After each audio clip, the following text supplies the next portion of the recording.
You're still watching Daybreak here on Arise News, and it's time for the press preview. First look at what's on the front pages as we get them. Glad to have you join us, Bello, Emmanuel, again.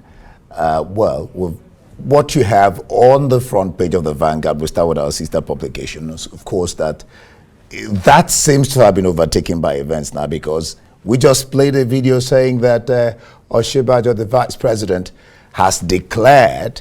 I think we did deal copiously with that, but like I asked, I popped in before we left for the break. The North has the numbers. There's no doubt about that.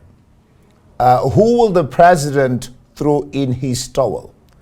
Is it Tinubu? Is it Osinbajo? Is it Amechi? Or who? How will this play out in the scheme of things, Emmanuel? Yeah, well, that's a very interesting question and very important question too. Especially that the president himself had boxed himself in a corner when he recently said, or one time said in an interview, that he has a preferred candidate. And when he was pushed by this network on that candidate, he said, "Look, if I reveal his identity, he will be killed."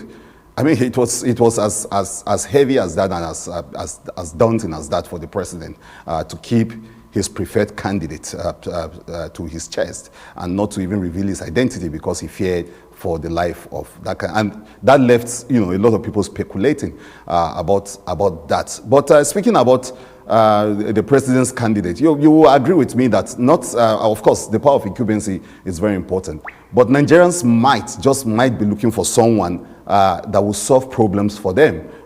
They might not be so keen on who the president's candidate is. It's not always the case.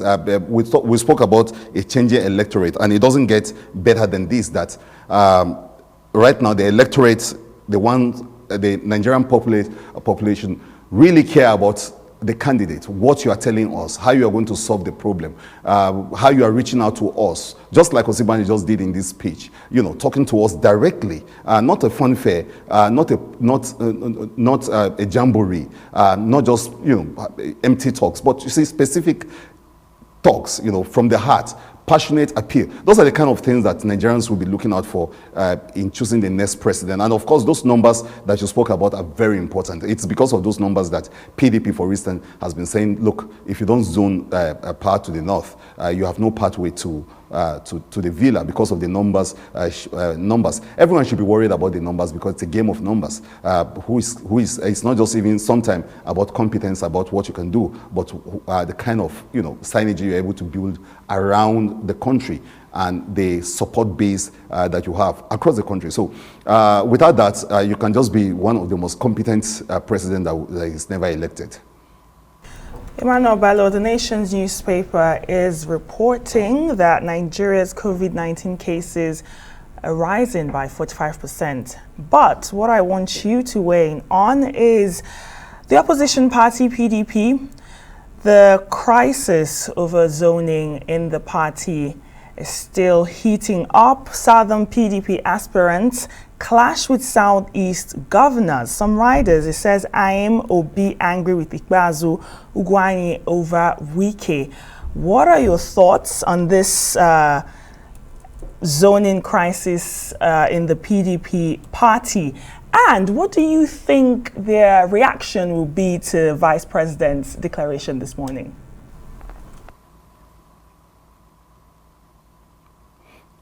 Well, I think for Ohaneze and mostly those Southeast stakeholders, the reactions will be the same that they had with the declaration by Ahmed Bola Tinubu, when they say that declaration was not anchored in reality, or was not anchored in the mood of the nation, and that it's not even, it's not anchored on the need for for justice and for fairness and for equity. That's what they always say. So anytime any other person other than someone from the Southeast declares, the Southeast feels that, look, it's an affront on what they've always wanted, which is a Southeastern president, somebody that is the tone of the South is, because they are not even saying that it's the tone of the South. They are microzoning it down to the South. And PDP is grappling with all of that. A chunk of the stakeholders within the party are still favoring the fact that power should, because they have three positions now. The party itself seems to be suggesting that it's throwing it open, even though Otom was on this network denying that, look, that has not happened,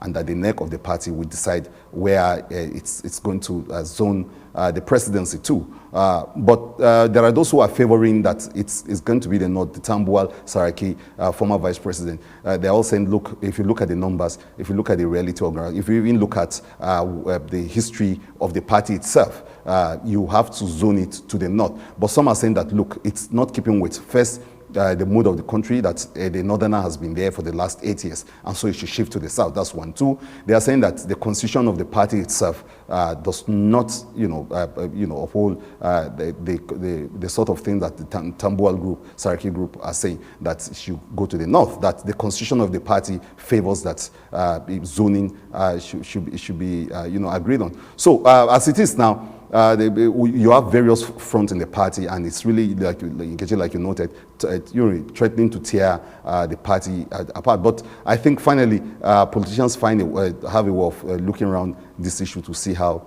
best they can serve the party, and how they can actually clinch power. Because that's what the PDP keeps talking about, that it's not about winning a zoning war, but it's about actually putting up a front to clinch power wrest power from the hands of the APC. Speaking about putting up a front, the Tribune is reporting community leader, 14 others killed in Kaduna. The security situation is worsening.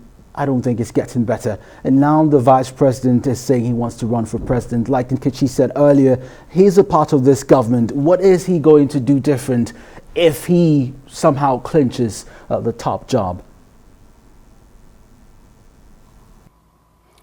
Well, Kenneth, apart from what he will do different, it is stories like this, news like this, that will be, that will be trailing him and his declaration. And people will say, look, you've been part of what is clearly a lot of people have called failure. I mean, so of course he can come up to say, look, I was just the vice president, I'm not the president. You have to be clear about that. A vice president has actually got his limits and his limitation in governance. It's not as if he runs the country. In most cases, he does what he's been assigned to do. So vice presidents in the past have come around to say, look, detach themselves from the failures or from the misfortunes of their principal, to say, look, I was just vice president. Osinbajo can go that route and say, look, I didn't. There were things I wanted to do. I have my ideas, I have my plans, and now it's the time for me to implement those things I've always thought were the best way to secure this country and all that. So people will have to find out from him what are his ideas. But you're right, stories like this, the continuing deterioration of the security situation, is getting bad, it's getting worse, and a lot of people wondering whether it's not a total surrender at this point to the forces of darkness and to the bad guys. It looks so each day. You wake up and you are just praying that you don't see these stories, but they're always coming again and again. And almost in the same, the astounding thing is that it's actually still sometime in the same place all the time. That is worrisome. All right, let's go to international papers. We'll look at the Times. The Times is talking about the French election. It says it's in balance now after narrow Macron win. Of course, we know what became of America when Trump, who is a leftist, as it were, took the podium of power. What do you think will play out? What are the chances of Marine Le Pen, getting one over the current incumbent president of France, Emmanuel Macron? Well, Emmanuel will, of course, he is going to bring a lot of his record and his experience as president to these elections, and he's going to be, and I think it will be a hard one for him too, because considering that a lot of people have questioned some of his policies as president. So it's an interesting election. We're going to watch it play out vis-a-vis our own transition as we watch how they go about, doing this. So it's going to, of course, make for interesting viewing and looking at all sides of the issues, especially the contenders running against someone that has actually been very, very colorful, Emmanuel Macron, in how he's dealt with all sorts of crises, especially recently with the Russian-Ukrainian crisis. All that is going to be a campaign issue on his performance so far, especially in the theater of war and some of the internal decisions on the immigration and all that he had to take during the course of his presidency. So those are going to be, it's going to be issue-based, but of course personalities are also going to show up, and it's going to be a very interesting contest to watch. Definitely, Manuel. Now, France is by far the West's sort of most important player in Africa. And people are saying that a Le Pen presidency will make it easier for China in Africa. Now, you spoke about what Macron has been doing in the wake of the Russian invasion into Ukraine. Do you think the closeness between Le Pen and Putin will have an impact for her in this election?